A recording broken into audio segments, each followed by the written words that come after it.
Makanya di Islam itu yang jadi direktur tetap jadi direktur, raja tetap raja, presiden presiden, pejabat tetap pejabat. Jadi berislam itu tidak menurunkan status keduniaan, tapi mengangkat. Persepsi ini yang harus dibawa, kan? Dan indahnya faqula lahu qawlan layyina la'allahu yatadzakkar aw yakhsha. Katakan dengan lembut, dengan baik. Mungkin dengan kelembutan itu mulai sadar dan memperbaiki keadaan dirinya. Nah, ini saya mau tunjukkan bagaimana narasi Al-Qur'an dibangun untuk membentuk kata Israel. Dan Bani Israel ini turunan yang diharapkan ketika disebutkan kalimat Bani Israel itu Allah ingin luruskan dengan kata-kata terhormat gitu loh. Anda itu keturunan orang soleh, Anda itu keturunan hamba Allah, Anda terjaga dengan kemuliaan dari segi turunan-turunan ke atasnya. Jangan berbuat seperti ini.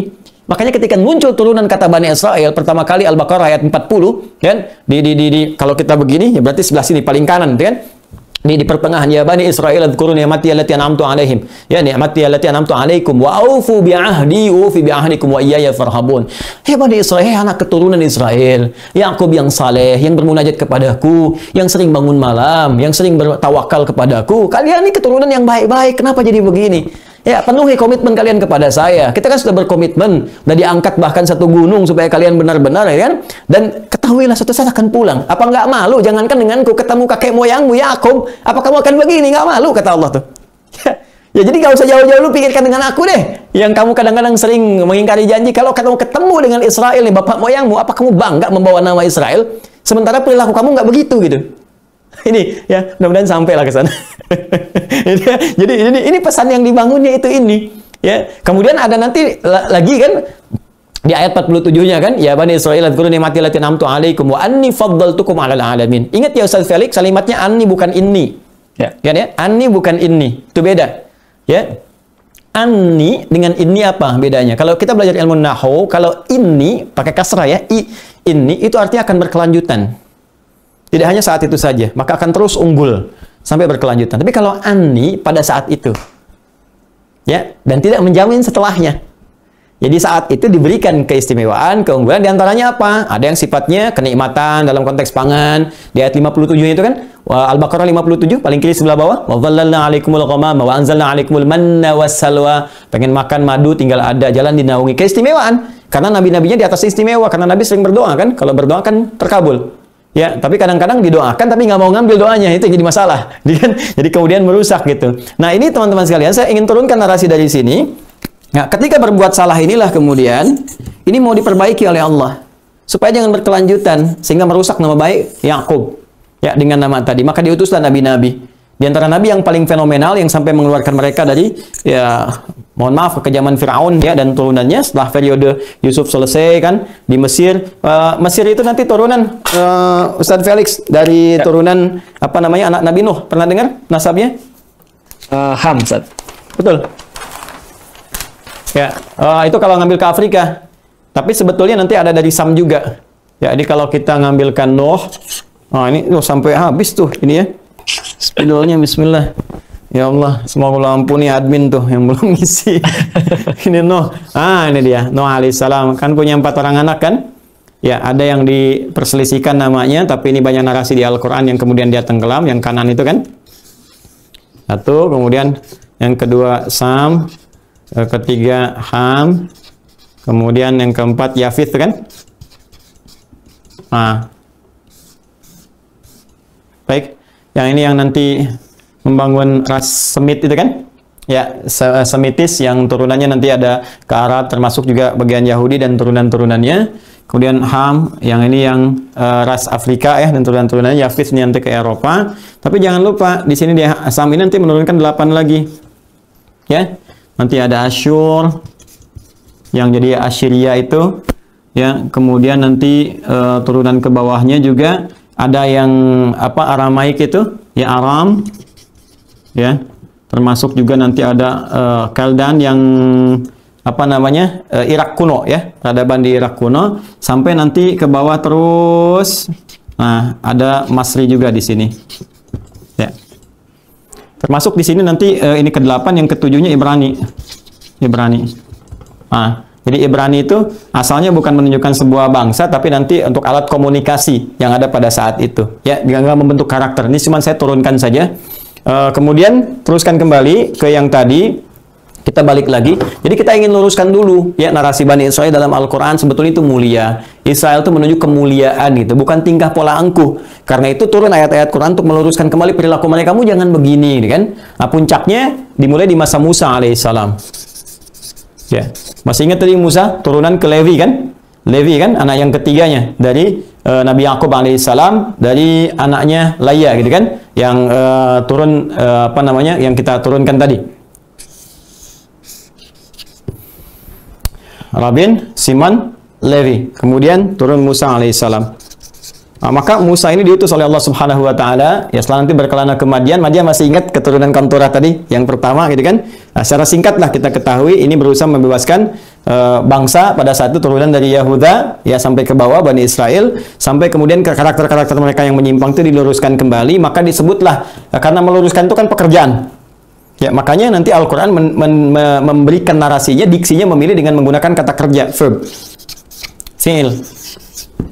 Ya, menggunakan kata hadu namanya. Ya, karena bentuknya jamak. Ya, kata hadu pertama ditemukan di Quran surah kedua Al-Baqarah di ayat 62.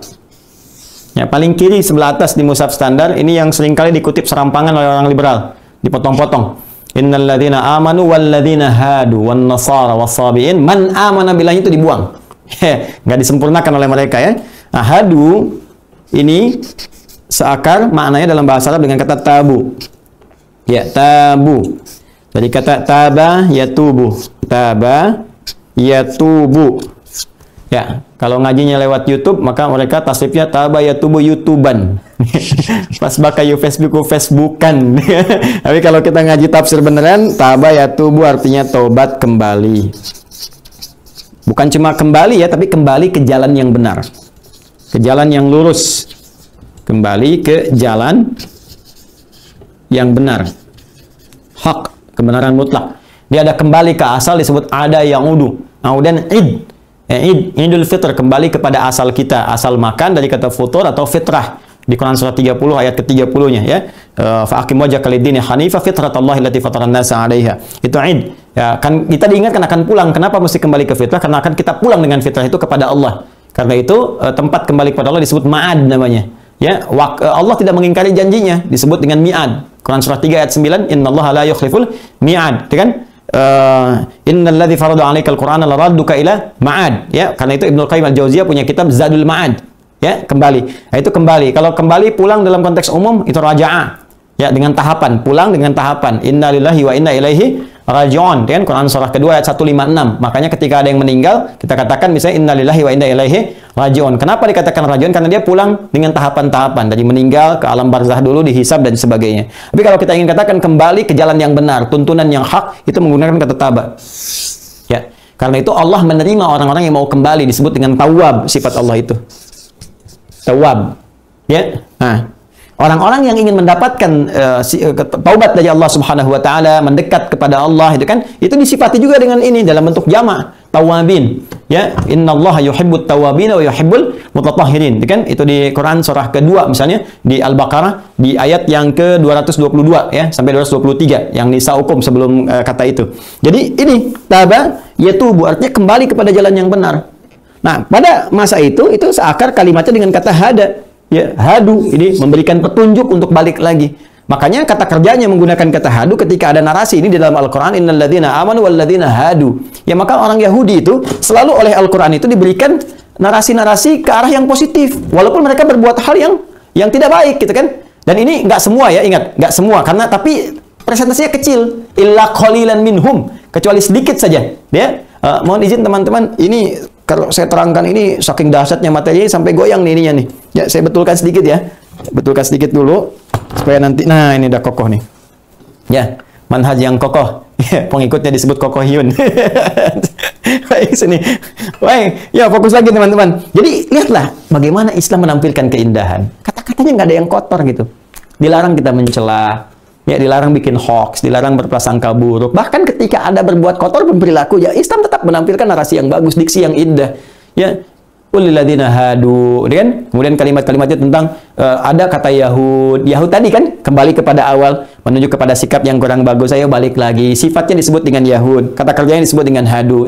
Kamu ini seharusnya balik. Kamu tuh punya kakek yang bagus, namanya Israel. Ya, anak-anak cucu Israel keturunannya yang kamu kemudian beraktivitas, kadang menyimpang dan sebagainya. Ayo balik lagi. Ikuti kemudian pola datukmu, kakekmu, kan? Ini aku utus seorang nabi mengajak kamu kembali. Tapi kemudian apakah semudah itu? Tidak juga. Karena tadi banyak narasi yang dibuat hasil kreasi manusia dari penyimpangan. Nah ini, kalau ada seseorang yang sudah menyimpang, kemudian dia bikin sebuah karya, tulisan, apalagi orang itu melekat gelar kepadanya misalnya. Ya seperti dicela kan? Di dalam Al-Quran itu.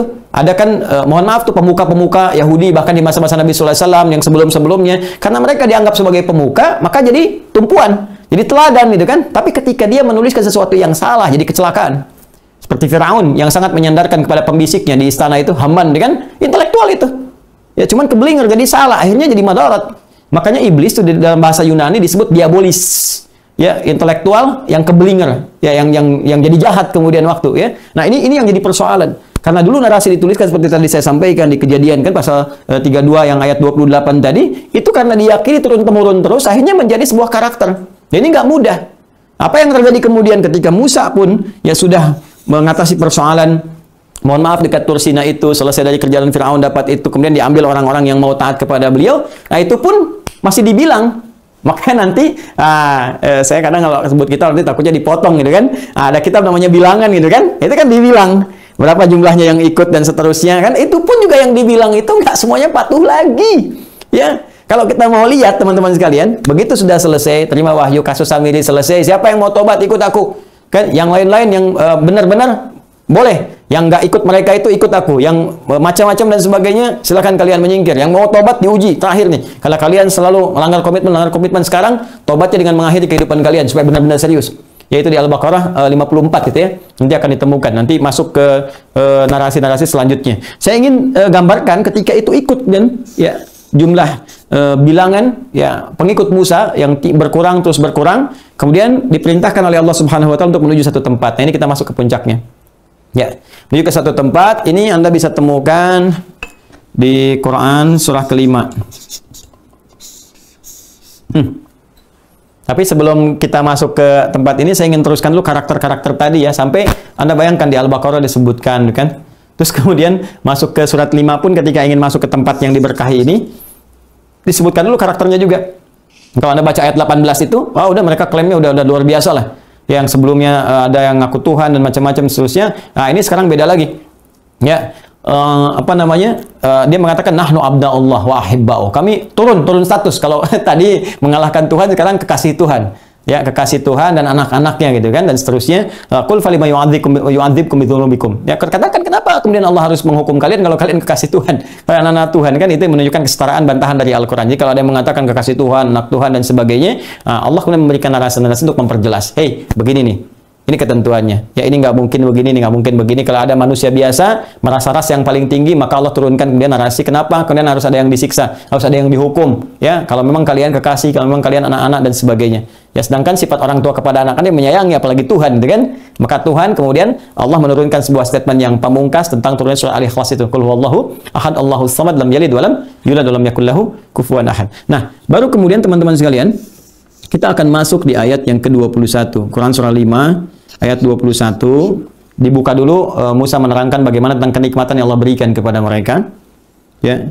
Kemudian nanti ada para nabi di ayat ke-18, ayat 18 dan nanti turunan untuk ahli kitab supaya bisa mendekat kepada Allah atas nikmat-nikmat mereka. 19-nya masuk lagi ke kisah Musa. Kemudian 20-nya, nah ini menggambarkan mereka diberikan anugerah para nabi ya yang sangat banyak. Idh ja'ala fikum anbiya ya bani qala Musa liqaumi ya qaumi dzkuru ni'mati allati an'ama Allahu 'alaikum ya. Idh ja'ala fikum wa dzkuru ni'mati allati an'ama Allahu 'alaikum idh ja'ala fikum anbiya wa ja'alakum muluka wa kemudian wa atakum lam yuti ahadan minal alamin. Hai Bani Israel, bersyukurlah kepada Allah. Sekarang kita sudah bebas, sudah baik. Dan bagaimana kalau kalian ingat generasi kita itu banyak raja-raja, Allah berikan kepada kita Daud, Sulaiman dan sebagian nanti turunan-turunan itu ya, yang setelahnya juga gitu. Sebelumnya ada Yusuf, ada dan seterusnya. Kemudian banyak para nabi diberikan kepada kita sampai saat ini. Bahkan nanti itu akan terus berlangsung. Seperti tadi saya katakan, setelah nanti Musa, nanti turunan yang lain dari Yehuda itu ada Daud, ada Sulaiman, bahkan nanti sampai ke Isa ke bawahnya alaihissalam.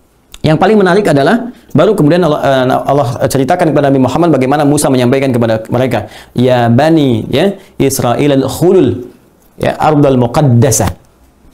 Nah, sekarang Allah telah menyelamatkan kita dari kejaran Firaun yang sangat zalim.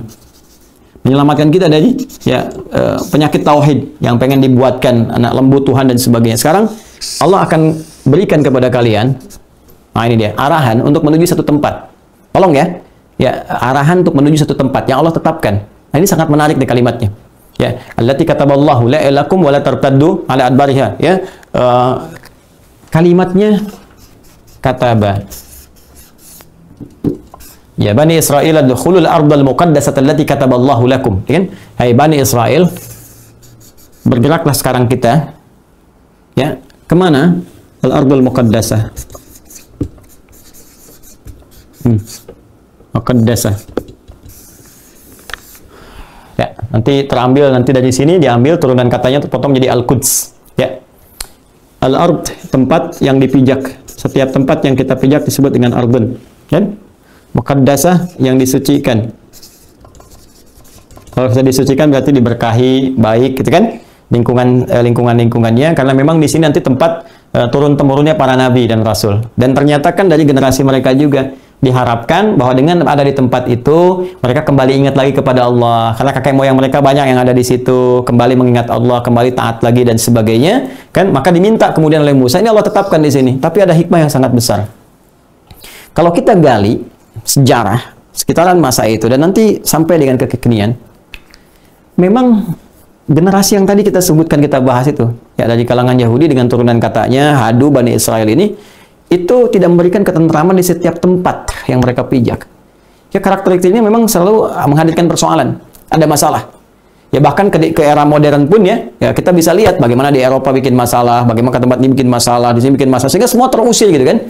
Makanya dari dulu Allah sudah isyaratkan, nih di tempat ini kalau kamu ke situ dan ikut aturannya, bukan kamu ngatur, ikut aturannya yang ada di situ, kamu akan tentram.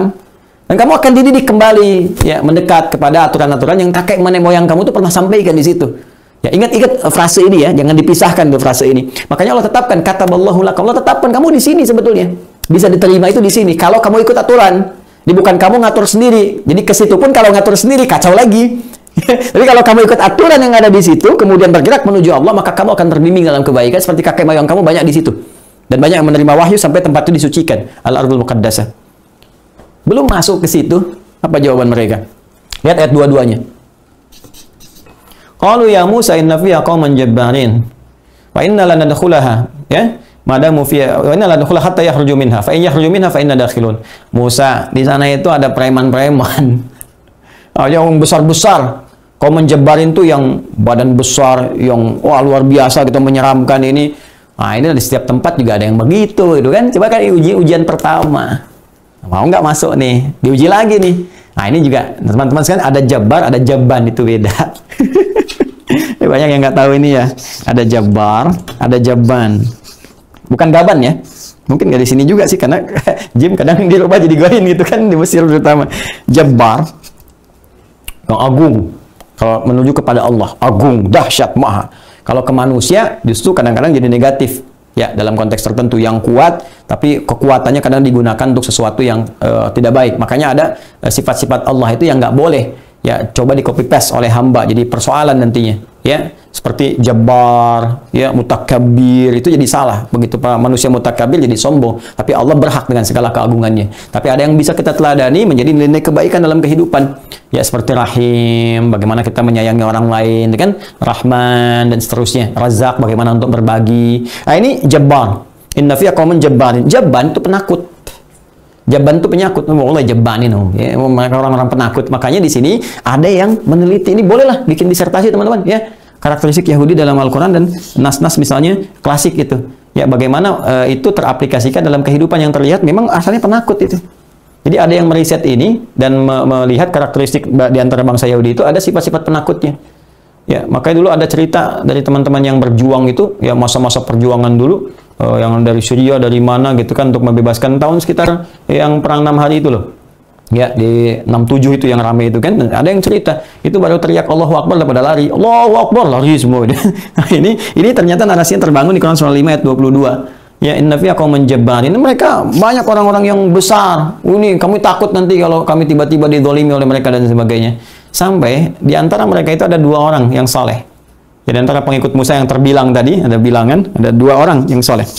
Maka mereka berkata di ayat 23-nya, qala rajulani minal ladzina yakhafuna an'amallahu 'alaihim, ya, 'alaihima. Berkata 2 orang lelaki yang mereka mendapatkan nikmat dari Allah Subhanahu wa taala, yang sangat takut kepada Allah, kan? Ya, jadi kalimat takut di sini dihadirkan ini, aduh, begini lagi nih, khawatirnya ada hukuman lagi nih dari Allah kan, ada persoalan lagi gitu. Ini udah bisa baca nih. Jadi di kalangan mereka sendiri udah melihat, lagi yang muncul nih.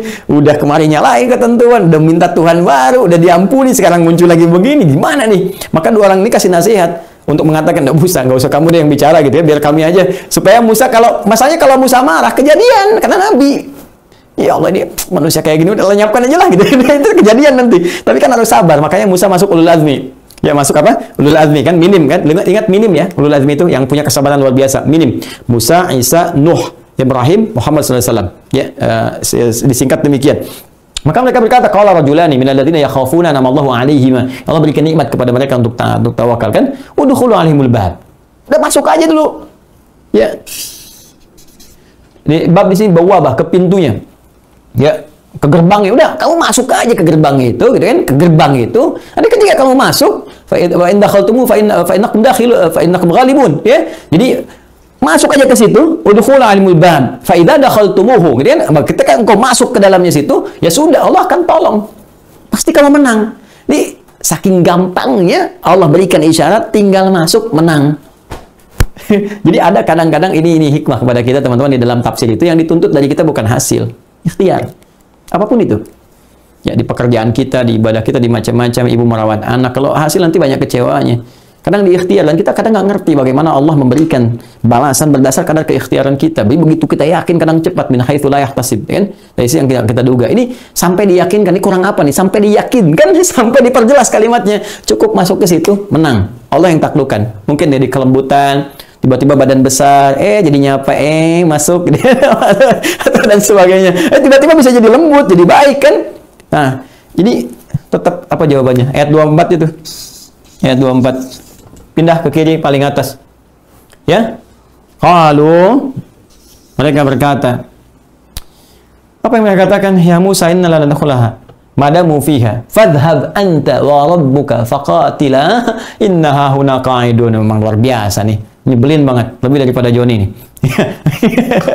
Ya, mereka katakan, aduh Musa, pokoknya selama mereka di situ nggak mau masuk lah, pergi aja Musa, kamu sama Tuhan kamu, silahkan berperang dengan mereka. Ntar kalau menang, kabarin kita di sini ya, baru kita ikut. Tuh, coba lihat. Udah dibuktikan dengan tongkatnya dibelah lautan, kelihatan Firaun ditenggelamkan, masih berkata demikian. Padahal tinggal masuk situ, langsung berhasil. Nah, tempatnya yang diberkahi itu teman-teman, Ardul Muqaddasah, nggak ada yang lain. Ya, dari narasi ini termasuk dalam sejarah, termasuk nanti ketika Allah menyebutkan di surah Al-Isra itu ayat pertama, Subhanalladzi asra bi 'abdihi lailan minal masjidil haram ilal masjidil aqsa alladzi barakna haulah. Jadi kalau kata barakna itu yang diberkahi itu mengandung nilai kebaikan, kesucian, nama lainnya yang muqaddasah itu, Ardul Muqaddasah. Nah, itulah wilayah yang kita kenal sekarang ada di wilayah bumi Palestina. Makanya ada yang menyebutkan dari kalangan Jabbar itu kaum Palestina yang ditarik kemudian ke Finit. Finit itu kalau kita tarik lagi, Ustaz Felix, ke yang tadi yang saya sebutkan 8 itu, bangsa-bangsa itu. Ini kalau saya rinci, lama ini, takutnya sampai besok subuh jadi kuliah 2 gitu. Jadi kita turunkan ke sini lagi. Nah, masuklah mereka ke situ. Padahal, makanya Palestina itu punya karakteristik pejuang. Maka jangan heran kalau sekarang mereka mengatakan, udah, biar kami aja yang jagain Aqsa, kalian doain aja di sana. Ya, kalian support kami dengan doa, kalian siapkan baik-baik. Kami memang tempatnya di sini. Biarkan kami berjuang, gitu kan, dan sebagainya. Makanya ketika saya banyak cerita lah tentang bagaimana perjuangan, tentang macam-macam dan seterusnya, gitu kan. Tapi di luar itu banyak nilai kemuliaan di dalamnya. Ya, dan yang paling dahsyat adalah kenapa mesti masuk ke sini? Yang diarahkan oleh Allah Subhanahu wa taala untuk mengikuti hukumnya, bukan untuk, awas ya, ingat baik-baik, bukan untuk mengatur. Ketika mengatur jadi persoalan. Ya, ternyata cuma di sini nanti akan bisa menghadirkan ketenangan dengan bimbingan orang-orang yang pernah mendapat petunjuk Allah di situ. Ya. Makanya nanti turunkan ada Yusha bin Nun ya setelah itu dan seterusnya. Apa jawaban Musa di ayat 25-nya? Ketika 24 mereka bilang begitu, ya. Aduh ya Allah, kan aku nggak punya siapa-siapa lagi. Ya, kecuali saya dengan saudaraku ini yang disebutkan. Ya, qala rabbi inni la amliku illa nafsi wa akhi fafruq bainana wa bainal qaumil fasiqin. Ya Allah, aku kayaknya udah nyampe sini aja deh. Sesuai dengan yang kau tugaskan kepadaku ya Allah, aku udah bimbing mereka keluar dari Mesir, risalah udah aku tunaikan. Nah, saya kira kata Musa ini udah keterlaluan sama mereka ini katanya. Aku nggak punya siapa-siapa lagi kecuali aku dengan saudaraku ini Harun nih. Tunjukkan kepadaku seperti apa nih. Ya, kalau bisa di titik ini ya Allah, tolong pisahkan aku dengan orang-orang fasik. Jadi kalau bisa ya Allah sekarang setelah semua perjuangan ini sisakan yang baik-baik ya Allah. Sisakan yang baik-baik aja ya, supaya nggak ngadapin yang begini lagi, tahu-tahu nanti hancur. Aku nggak mau berdoa dihancurkan seperti Nuh berdoa, Lut berdoa, tolong sisakan yang baik, pilih ya Allah ini supaya aku bisa ikutkan. Tapi jawaban Allah apa? Ayat 26-nya. Ya. Allah tidak menjawab aku pisahkan, untuk tidak kan? Tapi yang paling menarik, qala fa innaha muharramatun alaihim, bukan alaikum. Qala fa innaha muharramatun alaihim. Tolong baca Quran dengan baik ya. Karena perilaku mereka ini dan mengikuti, menyakiti Nabi. Nanti yang Ustaz Felix tadi singgung itu lima tu'dzunani gitu kan. Kenapa kalian menyakiti aku? Itu kalimat sampai ke pamungkasnya begitu tuh, pisahin aja ya Allah, itu sisakan yang baik-baik aja. Maka dari situlah kemudian Allah menurunkan. Ini bagian yang paling dahsyat ya. Qala fa innaha muharramatun alaihim. Kamu ini udah dikeluarkan dari Firaun, nyakitin Nabi juga gini ya udah, aku haramkan bagi kalian selama 40 tahun. 40 tahun ini nanti banyak perbedaan tafsir ya. Ada di sini masanya, ada yang mengatakan 40 tahun dalam hitungan manusia, ada yang mengatakan 40 tahun dalam hitungan Allah yang Allahu a'lam berapa bilangannya. Ada yang mengatakan tahun di sini generasi. Jadi ganti generasi ini, ganti generasi ini, ganti generasi ini sampai seterusnya. Nanti ditafsir lagi di teman-teman Quran surat 17 ya. Nanti lain waktu lah ya. Ini panjang sekali kalau kita mau detilkan di surat 17 itu di Al-Isra. Ya kalau kita lihat dari ayat 4, ayat 5, 6 sampai dengan 7 gitu kan, sebelum pindah ke halaman berikutnya, itu nanti akan ada sesuatu yang luar biasa dan itu harus ngaji benar. Ya, ngaji gitu ya. Yo ngaji di mana dan nanti diturunkan lah. Nah, nanti setelah itu apa yang terjadi? Kata Allah, fa innaha muharramatun alaihim. Oke, orang-orang fasik aku haramkan di situ. Ya, cuman kan Musa masih bertugas di situ. Jadi untuk Musa nggak berlaku ini. Tapi Allah berikan rahmat kepada Musa. Baiklah Musa, karena engkau di sini sudah selesai, tugasmu sudah baik, kau menghasilkan begini, tapi mereka seperti ini, maka jadi rahmat untuk Musa. Mereka berputar-putar tuh. Ya, padahal di sekitaran itu ada yang mengatakan dari sini balik ke sini lagi, muter lagi terus tuh kan. Ya, sampai Musa pun meninggal dalam konteks membimbing mereka itu supaya taat dalam konteks meninggal dunia, dan meninggalnya ini para ulama sepakat rahmat buat Musa. Supaya nggak ketemu lagi yang nyebelin. Ya ingat bahasanya ya, jangan diputar-putar nih. Ingat yang seperti ini gitu, yang mengesalkan dan seterusnya. Maka teman-teman sekalian, ini selesai. Musa tugasnya di sini, meninggal beliau di situ, Harun juga kemudian meninggal, dan nanti ini akan terus bergenerasi. Tapi Musa sempat memohon sebelum meninggalnya. Ini ada riwayat menyebutkan, ya Allah, berikan aku petunjuk, aku ingin meninggal dekat ke tempat itu. Maka diminta dilemparkan batu dan nggak berjarak banyak dari situ, kemudian meninggal dunia. Nanti akan diteruskan oleh nabi-nabi setelahnya untuk membimbing, ya di antara Yusha bin Nun dan seterusnya gitu kan, yang membimbing untuk mendekat kepada tempat yang dimaksudkan. Jadi Allah memberikan isyarat di sini, di bumi ini sepanjang itu bisa diikuti aturan di dalamnya, bukan ngatur sendiri. Ya, jadi Allah itu memberikan rancangan, ada orang-orang terbaik yang Allah berikan bimbingan di sini. Kemudian dari bimbingan itu bisa memberikan kedamaian untuk orang-orang ini. Ya diatur baik, terus bisa harus ada yang jabar tadi supaya bisa memecah perilaku-perilaku mereka, bisa patuh dan turunannya. Nah, ini yang kemudian ditangkap ya oleh Nabi sallallahu alaihi wasallam untuk disampaikan risalahnya berdasarkan nabu beliau kepada sahabat-sahabatnya. Maka beliau berikan manhaj. Ya, berikan cara, berikan bimbingan. Nih, sekarang sudah ada perubahan-perubahan, ada banyak penyimpangan-penyimpangan ya di bumi-bumi itu, kita harus luruskan ke depan karena kemudian nanti dikuasai oleh generasi yang Ais tadi. Ada Romawi dan turunannya. Nah, ini jadi persoalan juga nanti, jadi persoalan juga. Makanya ketika kemudian Nabi SAW meninggal, manhaj ini dibaca oleh Umar, dikumpulkan. Dan jadi sebuah acuan kurikulum. Nah, makanya saya juga mengusulkan ya, penting ini jadi kurikulum ini dilanjutkan. Boleh jadi ada fakultas Baitul Maqdis, mungkin perlu ada itu saya pikir. Ya diturunkan bagaimana di zaman Nabi itu menurunkan sebuah kurikulum ini dibaca oleh Umar.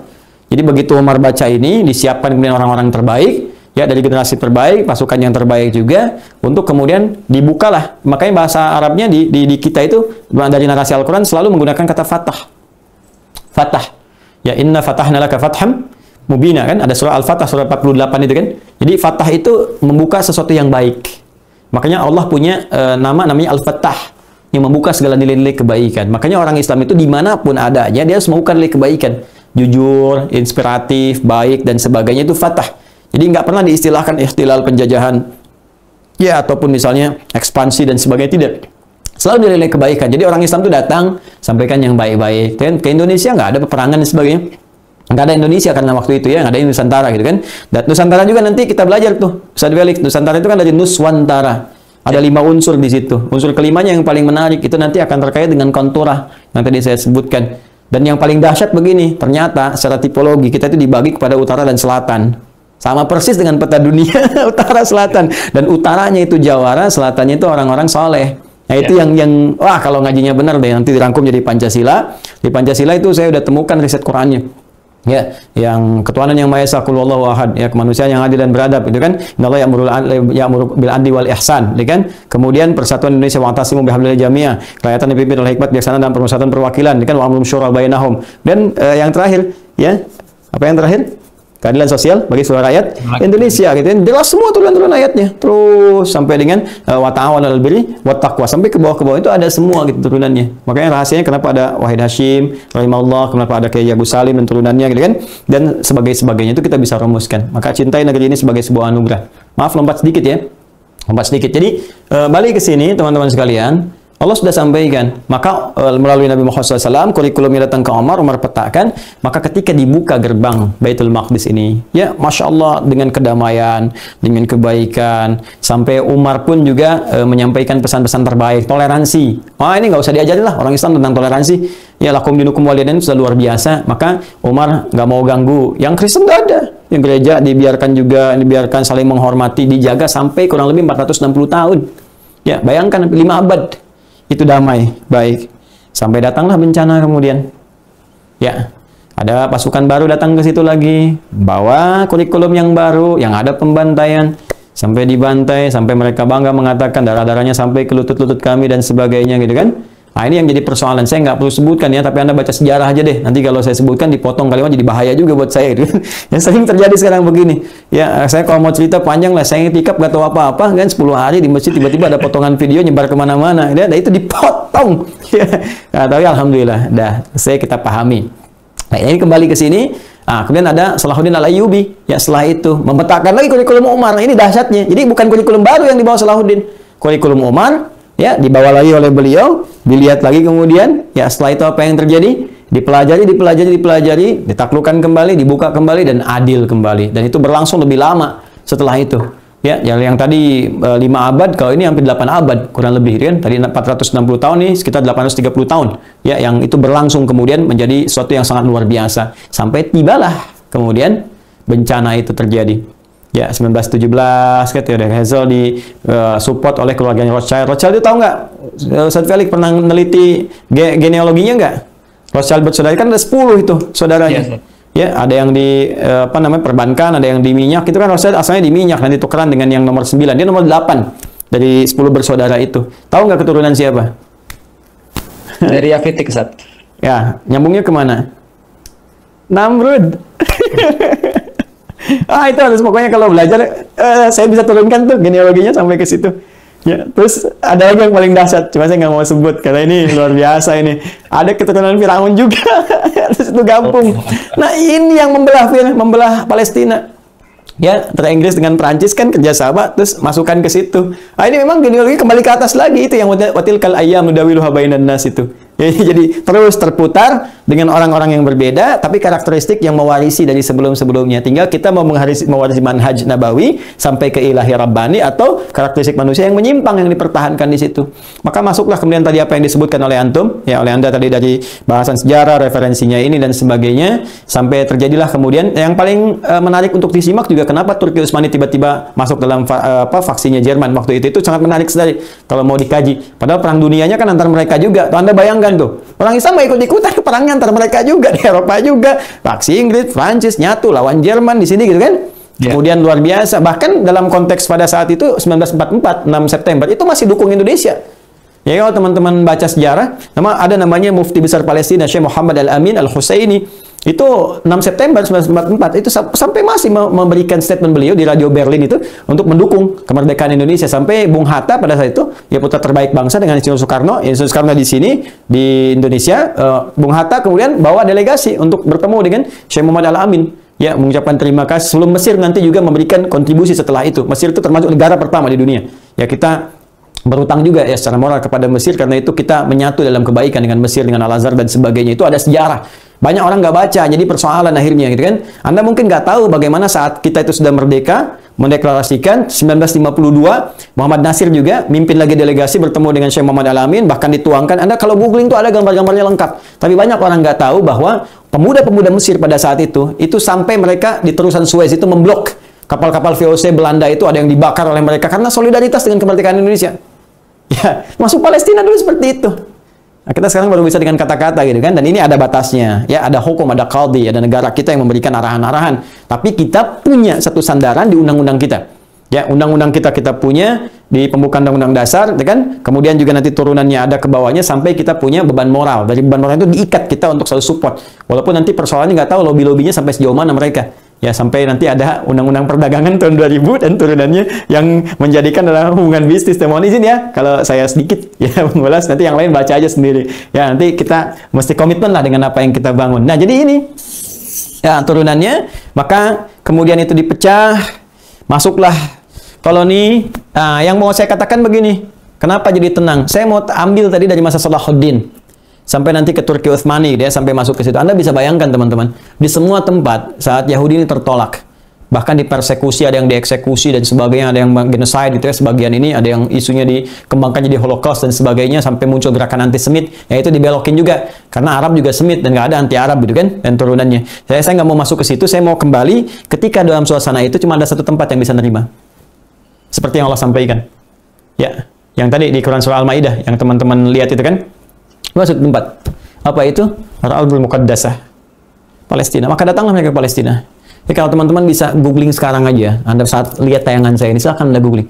Bagaimana polisi Palestina ya memeriksa mereka yang masuk itu, dicek kesehatannya, persilahkan masuk. Ada yang masih pakai topi, ada yang wah, kelihatan dah wajah-wajah mereka, tampilan fisiknya yang kalau orang India bilang the kill of the kumal gitu ya. Jadi wah, itu pokoknya nggak karuan lah gitu ya. Terus sudah masih pakai kerudung, masih itu diperlakukan baik sekali, terjaga.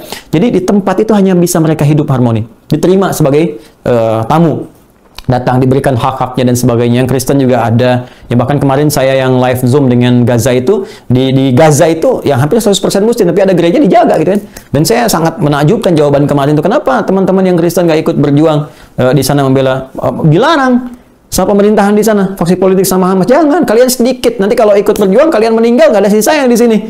Lebih baik diamankan, kami amankan ke Al-Quds saja di situ. Ya, di sini biarkan kami gitu menjaga. Itu sangat luar biasa, toleransi yang sangat tinggi. Maka dijagalah itu. Ya, masih bisa datang, masih dijaga. Mereka nggak tahu kalau bertahun setelah itu ada rencana yang sudah disiapkan. 14 Mei 1948 setelah terjadi ya Perang Dunia Kedua dan sebagainya, dibagi-bagi itu. Ini kisahnya banyak lagi tuh. Sampai nanti nyambungnya bisa sesuatu yang heboh-heboh di kinian. Jadi terjadilah dipecah. Setelah dipecah itu enak aja dibagi-bagi tuh. Inggris bagi-bagi ini, Turki Utsmani habis wilayahnya, bagi, maka disitulah kemudian dideklarasikan. Dan tadinya Heather ngirim surat dulu kan ya ke Presiden Amerika pada waktu itu, ke Inggris juga langsung disupport pada waktu itu, dan berdirilah 14 Mei 1948 dideklarasikan tiba-tiba jadi negara. Anda kebayang nggak begini teman-teman sekalian? Kita ini punya rumah, terus nerima tamu. Kan tamunya udah nginep lama, kita hormati, kita layani, kita macam-macam. Tiba-tiba besoknya saya yang punya rumah ini, kamu keluar katanya. Atau kalau kamu nggak mau keluar gini deh, aku 70%, kamu 30%, kamu bisa di kamar pembantu tuh, di situ saya di sini. Ini yang terjadi sekarang begitu. Ya, jadi bukan isu kemerdekaan gitu kan. Ini terima dengan baik, tadinya biasa-biasa, tapi tiba-tiba kemudian kita yang punya negara ini. Kamu numpang di sini. Kalau kamu mau kita bagi dua, bagi duanya kamu 30%, aku 70%. Kebayang nggak saat Belanda datang ke Nusantara misalnya, terus kita mau berjuang jadi Indonesia, udahlah kita gini aja, damai aja, jangan ribut-ribut kalian sama Belanda. Ada orang asing bilang begini ke kita, orang luar misalnya kan, udah Indonesia sama Belanda jangan ribut-ribut, bagi dua aja, dua negara ada di situ ya. Belanda 70% karena penjajah, kalian 30%. Mau nggak? Enggak kan? Kita katakan Allahu Akbar, kita berjuang sampai muncullah 17 Agustus, Ramadan loh, 9 Ramadan itu perjuangan ya. 9 Ramadan itu ya bersama dengan 17 Agustus 1945 kita berjuang, dan kita katakan nggak ada NKRI, harga mati. Tuh yang sekarang tuh yang bilang harga mati, tahu nggak? Ini harga mati tuh ini. Ini gambaran dari darah para pejuang yang sudah berkorban luar biasa ya, bahkan diantaranya yang Muslim meneriakkan kalimat takbir sebagai gambaran ibadah. Nih gambaran kain kafan nih, gambaran putih ini. Bagi mereka, ya hidup mulia atau mati syahid. Bagi umat Islam pada waktu itu berjuang. Sampai ada resolusi jihad, ya Muhammad Hashim bin Asy'ari, kayak Zainal Mustafa di Tasik, kayak Nur Ali di Bekasi dan turunan-turunannya ini. Ini jangan disia-siakan teman-teman. Bukan cuma Anda katakan, saya Indonesia, NKRI harga mati, tapi Anda nggak ngerti. Ya, kita harus mengisi. Jangan sampai menyia-nyiakan pengorbanan darah yang telah menetes dan melahirkan rahim negara kesatuan Republik Indonesia ini. Ya, yang dibalut dengan kain kafan, kita suatu saat akan kembali. Dan kita harus mengisi nilai perjuangan dengan baik. Dan di antara yang melahirkan rahim ini. Yang bagaimana mensupport kita pada waktu itu. Ini, Palestina. Karena itu kita punya hutang moral, hutang kemerdekaan. Ya, hutang deklarasi. Ya, karena itu kemarin saya sampaikan, yuk bangun hashtag lah, Save Palestine, Freedom for Palestine, dan sebagainya, turunan-turunan. Kita nggak menyoal etnis ya. Tadi dikatakan, bukan masalah Yahudinya atau lain. Karena di berbagai tempat juga banyak orang Yahudi, yang kata Al-Quran, illa qalilan minhum itu, segelintir mereka itu ikut berjuang. Ikut nyampaikan aspirasi. Ada yang ikut ditangkepin juga dan sebagainya. Ya, jadi ya kalau ada orang yang sampai datang ke Israel sana, ngejelek-jelekin perjuangan di sini atau yang di sana juga, bikin video, nyampaikan gini-gini, nyebut orang itu teroris, ya, saya kira itu kurang sehat deh.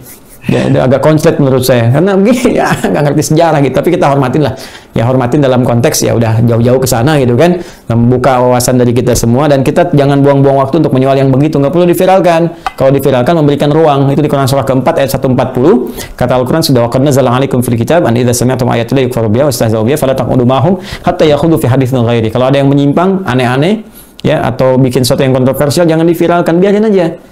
Entar hilang sendiri gitu ya, supaya dia nggak dapat ruang untuk tampil. Tapi kita doakan supaya dapat hidayah, karena dia punya hak untuk mendapat hidayah Allah sepanjang nyawa belum sampai ke kerongkongan. Jadi saya pun mengajak, dan saya tidak pernah mengajarkan ya kepada teman-teman ya, murid-murid ataupun yang bergabung untuk mencela, untuk saya mengolok-olok, menghina, bikin hoax, tidak. Berarti kalau ada yang berbuat seperti itu bukan dari saya itu ya. Termasuk mohon izin tuh yang bikin potongan-potongan video. Ya, saya juga mohon izin Ustaz Felix, ini saya hari ini aja per hari ini ada laporan-laporan yang saya kira harus disikapi gitu. Kemarin saya terpaksa nempuh jalur hukum, itu pun masih baik sekali. Ya, saya minta pengacara saya coba kasih somasi, tapi yang menyadarkan gitu ya. Jadi saya dikutip ceramah dipotong, ada yang jualan kemarin Kustul Hindi. Jadi ngutip ceramah saya itu, alhamdulillah udah minta maaf, udah turunan, tapi ada yang lain juga. Hari ini baru kita mau Zoom ini dan live dengan teman-teman pemirsa. Ada lagi yang dari akun Instagram tuh, apa, Negeri Akhirat apa namanya itu ya. Jadi buku kita dibukan di tempat-tempat tanpa izin. Diingatkan juga masih seperti itu ya. Saya kira kita doakan dan kita akan ingatkan terus jadi baik. Ustaz Felix, ini yang secara umum saya bisa tampilkan. Masya Allah. Ya, dan Ustaz Felix juga udah tadi bahas dari segi sejarahnya. Teman-teman ini sangat luar biasa. Ini baru mungkin 15% ya yang kita bahas. Sebab detailnya belum gitu. Detailnya kalau kita bahas dari Nabi Adam turun ke bawah, Nabi Nuh berapa, sampingnya, kanan, kiri, turunkan generasinya, itu bisa lebih dahsyat lagi. Dan mungkin kita bisa menemukan ini kita nih bapak moyangnya kemana gitu. Makanya di Amerika itu pernah ada kan yang dites genetik itu tiba-tiba dengan temennya ketemu ternyata satu kakek, satu bapak gitu ya. Menarik. Tapi kita terkumpul lewat turunan Bani Adam. Mohon izin Ustaz Felix, jadi saya yang banyak ya, ini. Jadi bicaranya gimana? Closing statementnya nih dari Ustaz Felix, situasi sekarang seperti apa? Ada dua hal yang tadi yang saya dapatkan luar biasa. Pertama adalah dari penjelasan Ustadz Adi. Itu saya jadi kepikir bahwa ketika ada orang mengatakan bahwa secara legal itu adalah tanahnya orang-orang Yahudi. Ternyata tadi sudah Ustadz Adi jelaskan jawaban mereka pada Musa.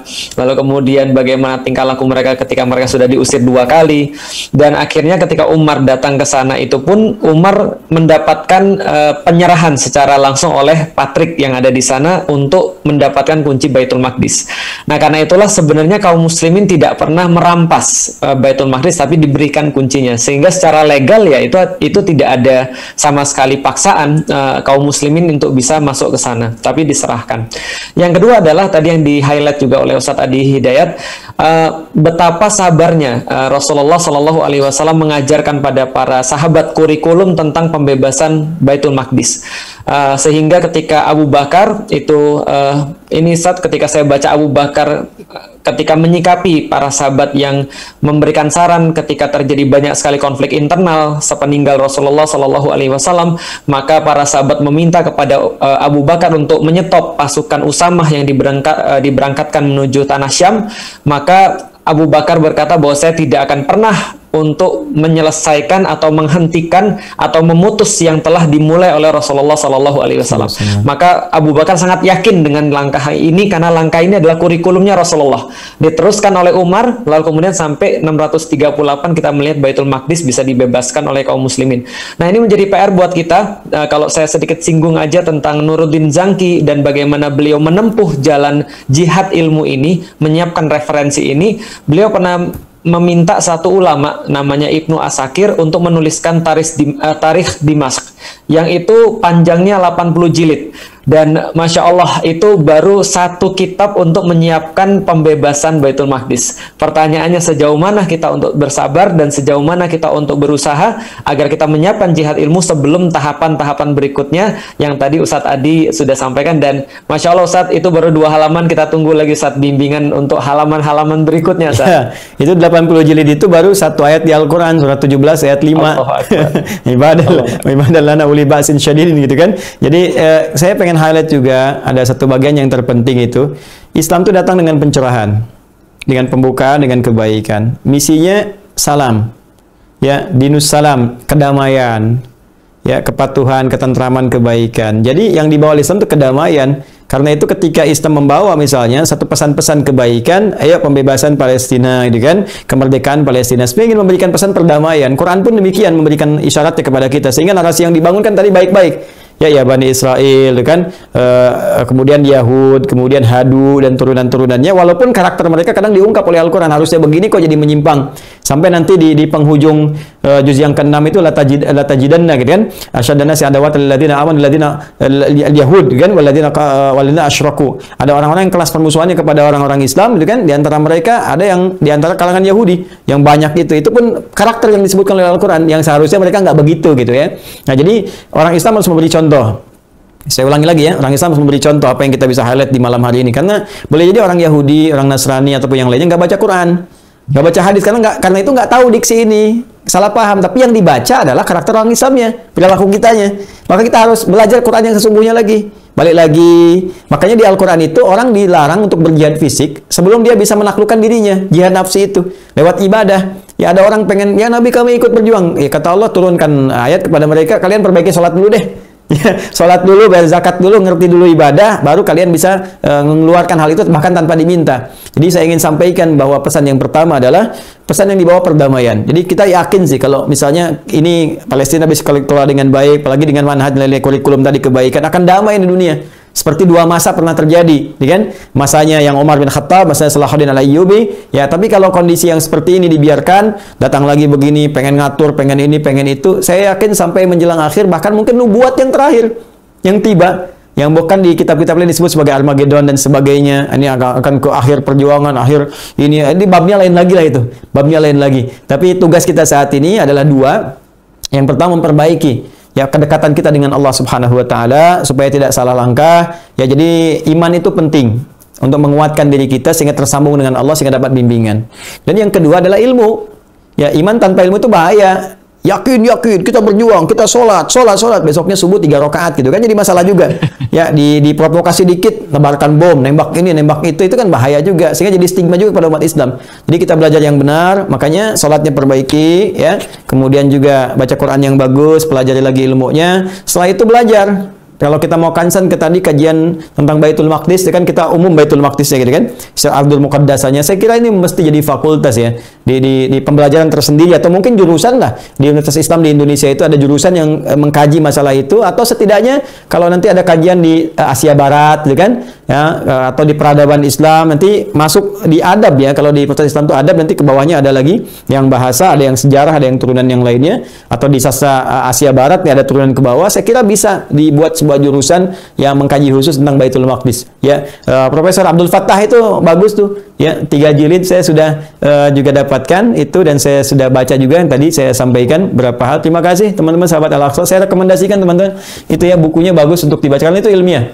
Dan saya pikir juga kalaupun teman-teman beli saya bukan endorse ya, Karena saya juga tidak ada pesan-pesan dari Al-Aqsa, tapi saya menyampaikan sebuah hasil bacaan saya yang isinya bagus, berkualitas. Jadi kalau teman-teman pengen tahu, itu bagus untuk saran kita, dan saya kira kalaupun kita beli juga hasilnya akan dikembalikan kepada nilai kebaikan dan untuk teman-teman di Palestina sendiri.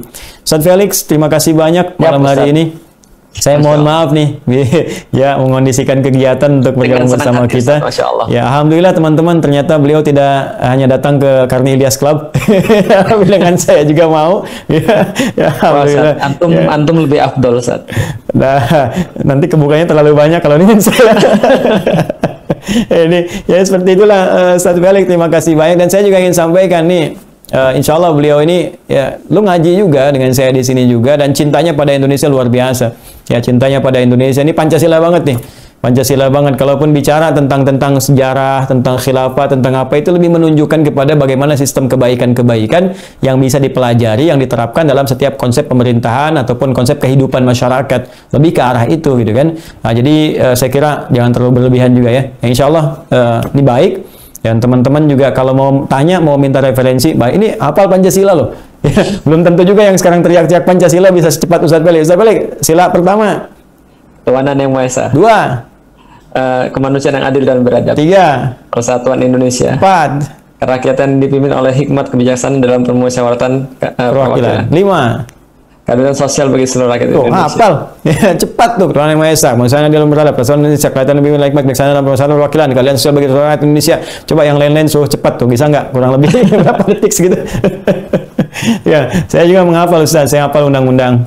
Mengapa saya cinta dengan negara ini, jadi saya hafalkan topografinya, kemudian juga saya lihat, gata negara saya hafalkan, ya, Ipolek Sosbud Hankam, kemudian juga lintang apa, ini berapa, bujurnya berapa, sampai batasnya, sampai sekarang saya lagi riset tentang Nuswantara di belakang. Nah, itu menarik sekali, karena nanti turunannya ke sini, ada kultur Jawa juga, ada kita perbaiki ya, pemahaman di masyarakat tentang Wangsit Prabu Siliwangi dan sebagainya. Nah, itu ternyata sangat menarik, sangat luar biasa. Itu butuh kurang lebih 3-5 episode kita berbincang. Kita tunggu Ustaz. Terima kasih Ustaz Felix, semoga Allah membahagiakan kita, muliakan kita. Maafkan saya. Dan teman-teman maafkan juga saya, tentunya banyak kekurangan malam hari ini, banyak salah, silahkan diluruskan. Saya dengan senang hati, kalau ada yang keliru, salah, untuk dikoreksi, dan saya sampaikan kalau memang benar salah, saya katakan salah. Tapi kalau memang ada referensi, ya mungkin kita bisa diskusikan untuk menemukan kebenaran, tapi tidak untuk mencari pembenaran. Maafkan saya, terima kasih Ustaz Felix, salam untuk keluarga. Teman-teman terima kasih. Kita akhiri malam hari ini, sudah jam 10 lewat. Mudah-mudahan ada waktu kita untuk bermunajat kepada Allah dalam kebaikan. Allahumma taqabbal minna innaka antas samiul alim wa tub alaina innaka antat tawwabur rahim. Allahumma arzuqna ni'mata hubbaka ya Allah, ni'mal mahabba ilaika wa ni'mal mahabba ila rasulika Muhammad sallallahu alaihi wasallam. Waj'alna ya Allah min atba'ihi salihin, waj'alna min ibadikal muttaqin. Allahumma ansurna wa ansur ikhwatana fi Filistin wa shaddid quwwatal mujahidin wa dammir a'da'aka a'da'ad-din. Wa sallallahu ala nabiyyikal karim sayyidina Muhammad wa ala alihi wa sahbihi ajma'in. Wa akhiru da'wana subhanakallahumma bihamdika asyhadu an la ilaha illa anta nastaghfiruka wa natubu ilaik. Walhamdulillahi rabbil alamin. Baik, assalamualaikum warahmatullahi wabarakatuh. Waalaikumsalam warahmatullahi wabarakatuh. Baik, jazakumullah khair.